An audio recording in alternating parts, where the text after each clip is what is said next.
ye de nkola ye rituals omo de nkola ye rituals na wo ya hene wo ye kromfo otu for misraw anko bia hene wo hwe ni o pam no. It's not sad that you open your tap and this is what is coming out from your tap. Is this Ghana? Galamsey de asem ebeba o my Ghana mu pa ensem akese na ekoso e wo Galamsey site wo beje di se yes say eye Galamsey na ekoso o my Ghana mu no omukum enkura nketwa ene de ye tofo a wo mu hunu bibia o wiase ye de binum kra ye rituals nyina da manim e de bia rituals aha let's talk GH rumors and any first time I will share me make sure say over subscribe e dey amami na fe wa click e notification bell no so say de be ya me upload new video bia unsa ebetimi aka na enim say for some time now de Galamsey hu dawo na ye bo say de be ya illegal mining we ebe etu be cha every my Ghana mu because it say ye high and sase ni yensuo no so pose threat wo ye yankasa ye health so it ye nyina ye kasetia eno enam so ema otekokko so otumfo osaitu the second okra be kasetia ye osi ade yo ye domahene ono so ebe kasetia ya ye kusua Frichi say Galamsey etubecha nene ye da sorry ya ye Angel TV dwumadi a okatachie fifa ne hosti eso ana ye ohene bia o se wo ye ohene de matrabom enwene so abekasa na wo kirema wo se Galamsey na ekoso no enkofo bi wo ma ye ahemfo bi wo ma omukum mo franketenketen o ma ya wo mo foforo no ana o mo de ye Galamsey no Tabuhine tabuhine ana ne nsahye ase me ka kire no se wono na ma wo mo kwan ma wo de gala no eba nyino so number 1 there evidence na wo se won na ma kwan evidence ya me wo nyina ne se ageman no a wo tabuhine wo ge no ko wo hye bi so no sa hye ne so me ma tabuhine ati ase se wo hwe asase ne so ma sante ma me so betimi hwe asase ne so ma sante ma Eti said ya be na wono ma Galamsey fu akwakwahye no sa pasua no so me makwan ma Galamsey no nya adwuma biem tabu mre de obehu se ho na emom ne mpasua bi so ho a unhunu me ya keka kofa to ase nyina me ne to ase fo bohye to ase ya me nananom akonwa to ase akonwa ne nyina ne mpani nsemo obi ye bibi age so babeka o ka metimi a kire ana trebu hina kofa manfo no abehye se kofa jankoba ne hwidie mu lai ho de wanfo ma umukwan anto na emome ho na ade kwan ba beto de Galamsey fu abeshi mu ana de Galamsey fu aba ho ye wo na wonimu o media minim ni nyina makọ ho nso me wo evidence me video bibia ye bebo video a ye koye ye no ma me hwe wo we ni wo ha fama wo mo wa kire ho na ye se wo original fa no fama we mu momfa ne nkona we baafo papa onya de we de o hye ni bia we baafo edu ni nyansa ba ko ndie na se medwene ho amentiase na we baafo Kofi Brempon of Mineso number 1 yes na wo se tabuo mu hene akofa tabuo mi ndidi sei ni dino na wa na nua no ono ni nkonwa din de enime ho every sene juma wodi no ma kɔ ho more than 3 times akɔle na kɔtena ma kɔ ho me kwa yesu ni ho me kwa yesu ni ho mitimi tane na ma wo nyina yesu ni ho ene me ene kura me wa hai ene kura me wo juma die bidi e wo manhia enso esan se we ni hia minti no maba an wo se mo nsase wa se no nya se wo se no wa se no ama enam so kura ma motofo a wo mu hunu bibia o wiase ye de binum kra ye rituals nyina da manim de bia rituals enkoda dina meka ne motofo a enkoda because panyini de onim se kina bi no wan hwa na ne hontoma apa ye de nkola ye rituals o mo de nkra ye rituals den Galamsey ni nti more than nipa nkra more than 7 an ye ku omo mo ku omo de omo ye kra da Ivi me papa nua opanyin kwa papa kwa pa wo ya we fisenam ne nyina atekem ne yekɔ elimina na o ka asasem ne kyerem se asem sei na asi nti yemo a wo mo asem a wo kan nyina wo evidence me wo evidence ochina ne ye fro se be me say me wo evidence even any pra wo mo ti wo mo gu wuram abofo a wo mpasua ne so a ye ma wo ti wo mo gu wuram se de be ne benya saa nipa bonefo na che wo mo nyina me wo bi wo ho me wo ko nyina so number 1 a konko mafo a wo ho wo mo wo ho bia ni ho a wonim de me ye ibusa ya say ama wo mo 100 million say emfanye emwa communal labor say abusia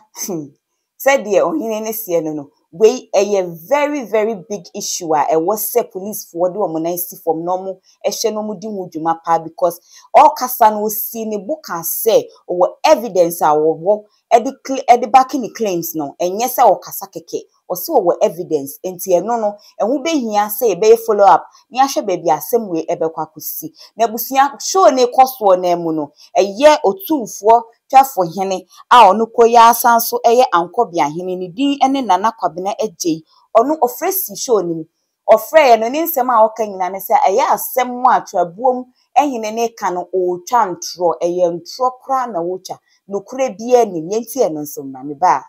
konsia asem no woka no enya nokure wadaruma edi asem a di dika me damase enya nokure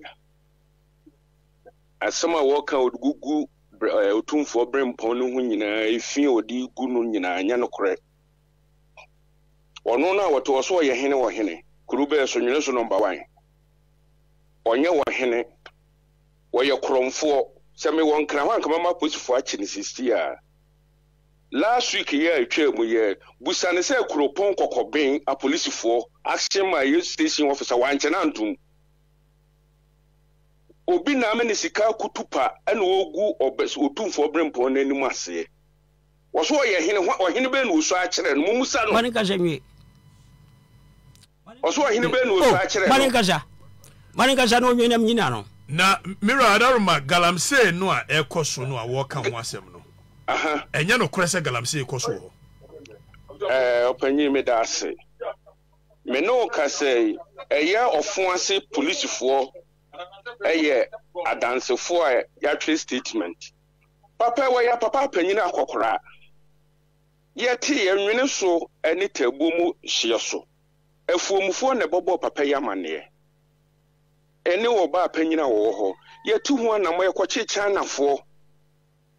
ekwache ganafo ye ho na telephone call fo asi police station bae ye statement ye bibia wo ho enna no paya me no wo kasai kura ye ko na apagya hene wa ye de police fo no nyina ya fere o ma nyina papa akokora woni mu hwe de wono akoma galamse ye wura mpesa ade no wo asante beji obo wo nim tabu yin chemi wo ankobia na akasa wo nim tabu yin chemi enye no kura wo nim tabu yin chemi wo si tabu yin ya akokora me se wo si tabu yin ya akokora na wo ka no ko hene si wona ko bushan se me fi he fa na bae wo ye hene na wo so ya hene wo ye kromfo me ya kromfo se wo ne ahye man no mo ko na hia mo ye no etu fi se wo betimi a defeat me ba me wontimi defeat me me ka cho me se edu ho a wo be hura konwa kura bi di eno na me me ka cho no me ya kromfo wo waza ene wo kro no eno na me ka ho asem no se wo de kokobi asem aba kokobi wo no nya me penam de ko ton wasase ko de ko busa tafo busa pani wo jimifo wo na aba beje 100 million wo ankobia wo na aba beje 100 million na wa sami me ka dia me shi no because for the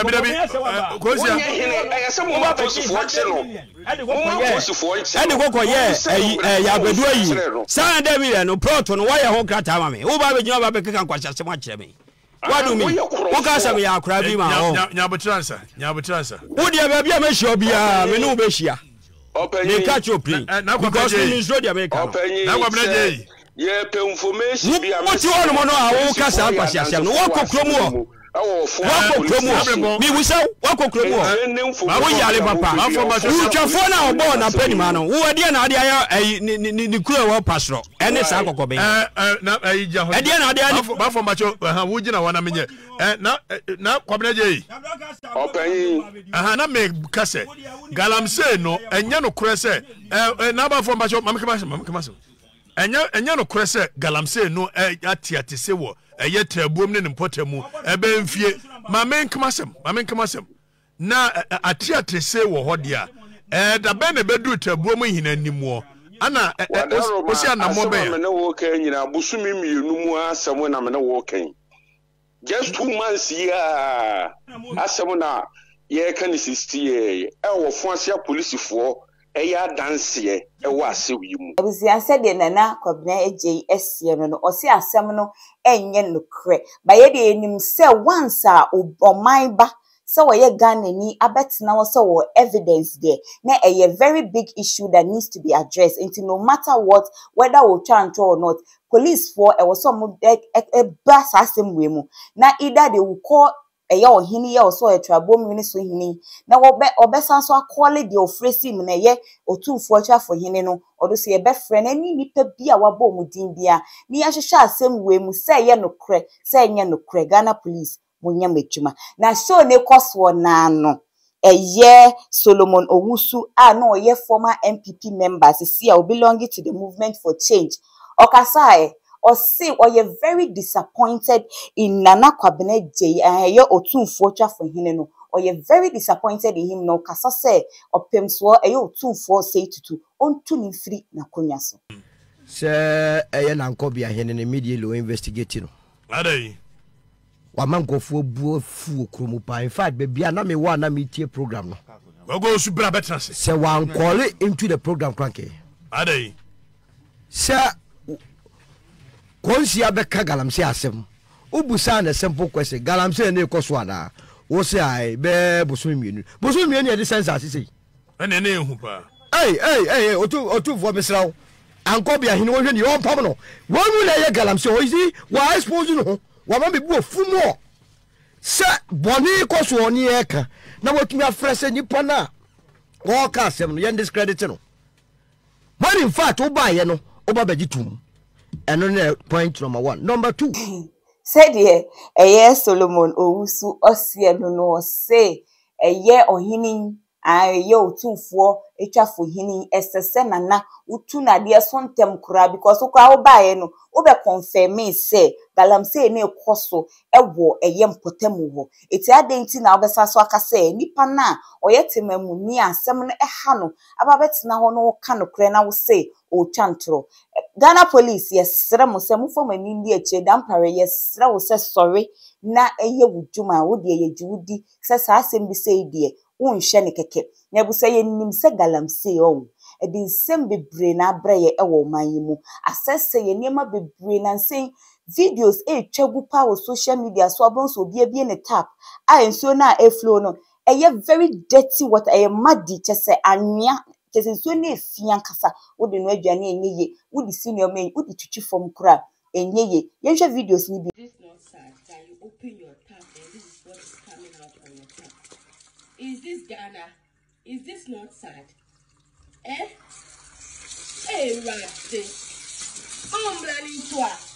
Now, Gucci and Nina no don't you chiamenia, now Tapa, Nina doing ya.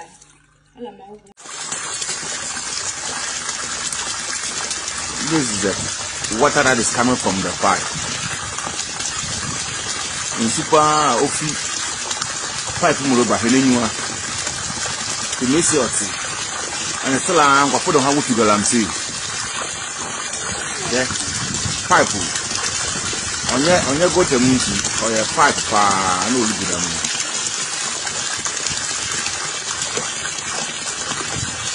What's the pipe? Into why no one jaggle and say you too, one jaggle and say you too. Now, was say a pipe now, papa, and so you don't know. Che, I do feel more about.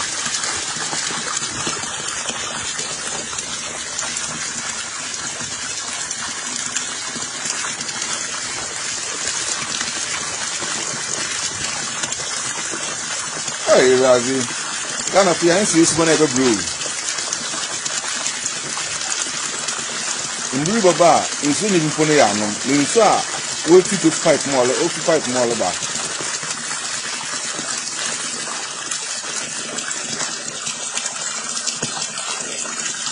Nebusia na ye bisao se asema papa yi ke wo sha no kwewom ana se eye kasatara bi keke ana wo ka message wo se obe leave you comment comment section wo dia ma me nemu medie me take ne se eye Ghana police mon sorry waka na mon follow issue we aha let's talk GH rumors so any update bi aba me de ebeba be somo me din edina na akwa santoa makram